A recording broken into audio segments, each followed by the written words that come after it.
C'est l'histoire de Hansel et de Gretel qui vont dans la forêt malgré ce que leurs parents leur ont dit. Faut pas aller dans la forêt, on peut se perdre. Une fois dans la forêt, Hansel et Gretel se perdent et sont affamés. Mais soudain on voit une maison en pain d'épices.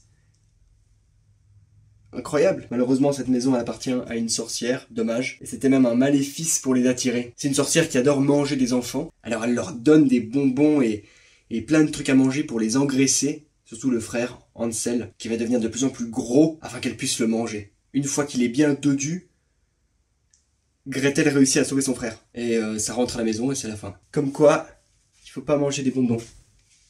En vrai, je sais pas trop ce que c'est la morale de Hansel et Gretel. Mais là, j'avais juste l'impression que c'était amené en mode comme dans le conte, déjà au niveau de l'histoire, où j'ai pas eu l'impression qu'il y avait des propositions de « Ah tiens, on pourrait faire comme ça, en fait, Gretel, machin ». Non. Je crois que c'était très très fidèle au conte. Et puis ce qui donnait aussi l'impression qu'on reste accroché à l'œuvre de base, ça a été la forme. Parce que c'est un film, quand on le voit, il est sorti en 2006, je pense qu'il aurait pu sortir en 1920. C'est du noir et blanc, c'est muet, il n'y a aucun bruitage, c'est juste accompagné par une musique glauque, principalement violon. Et puis il y avait ce truc où de temps en temps, l'image s'arrête et il y a un texte qui apparaît pour un dialogue ou la voix off, tout en texte. Vraiment comme si c'était un super vieux film.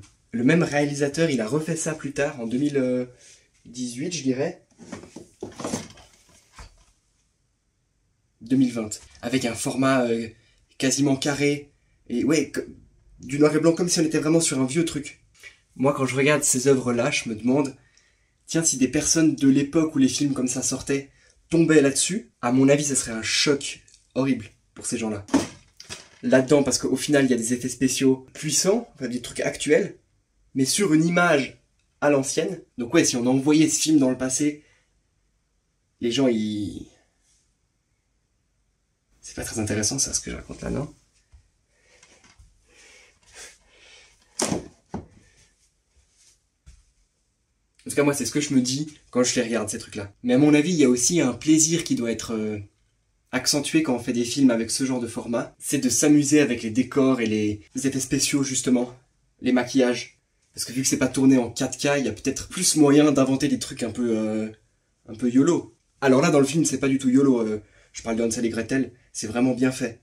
Les props sont trop beaux. Quand Hansel il est dans sa cage, on dirait vraiment un petit oiseau comme ça. Et la cage est vraiment trop petite pour lui, alors ça le rend justement un peu chubby. La sorcière avait des mains bizarrement longues, et sa maison était vraiment vraiment sympa. Moi j'avais l'impression que c'était une vraie. Et même, en fait je pense que c'était une vraie. Dans le générique on voit le monde qu'il y avait pour la construction des décors et il y a du monde. Donc ouais. Apparemment c'est son premier film, il me semble que c'est son... Vérifiez un coup. Ouais, c'est son premier film. Et je pense que si on aime raconter l'histoire d'Hansel et Gretel à des enfants, et qu'on cherche une adaptation à leur montrer, bah je pense que c'est cool. Ça me semblait vraiment proche, ça me semblait autant violent que l'histoire de base, ni plus ni moins. Ouais. Fidélité, je crois que c'est fidélité le mot du film. C'est bien. La sorcière parle.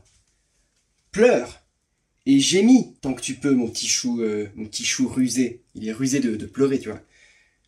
Tu pourras plus pleurer quand tu seras de la viande. 67.